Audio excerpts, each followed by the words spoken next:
Hi friends, ఈరోజు శరణ్యకి ఎంత ఇష్టమైన కొత్తిమీర పుదీనా రైస్ చేద్దాం. ఫస్ట్ ఆయిల్ వేసి అందులో మసాలా దినుసులు, కొంచెం జీలకర్ర, 3 పచ్చిమిర్చి వేసి బాగా కలపాలండి. కొన్ని ఆనియన్స్, 2 ఉల్లిపాయలు, పెద్ద సైజు ఉల్లిపాయలు తీసుకున్నాను నేను. అవి బాగా బ్రౌన్ కలర్ వచ్చే వరకు వేయిస్తూ ఉండాలి. అవి బాగా దోరగా వేగిన తర్వాత పెద్ద సైజు బంగాళదుంప ఒకటి తీసుకొని అందులో ముక్కలు చేసి వేయాలి. అవి కూడా బాగా కలుపుతూ ఉండాలి. ఇవి వేగుతున్నప్పుడు కొద్దిగా సాల్ట్ వేయాలి. సాల్ట్ వేసి బాగా కలపాలి. ఇందులో అల్లం, వెల్లుల్లి, పచ్చిమిర్చి, కొత్తిమీర, పుదీనా కలిపి పేస్ట్ చేసానండి. పేస్ట్ వేయాలి. కొంచెం గరం మసాలా, కొద్దిగా కారం వేసి బాగా కలపాలి.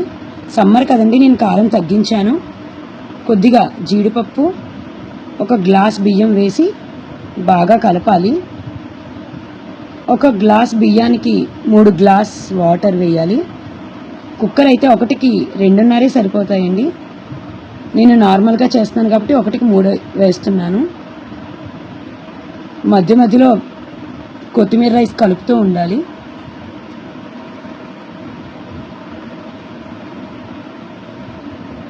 సిమ్లో పెట్టి మళ్ళీ ఒకసారి 2 సార్లు బాగా కలపాలి.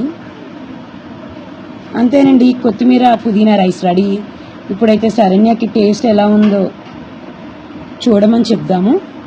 ఓకేనా? మా పిల్లలకి రైతా కంపల్సరీ ఉండాలండి. శరణ్య, ఎలా ఉంది నాన్న కొత్తిమీర పుదీనా రైస్? చాలా బాగుందమ్మా.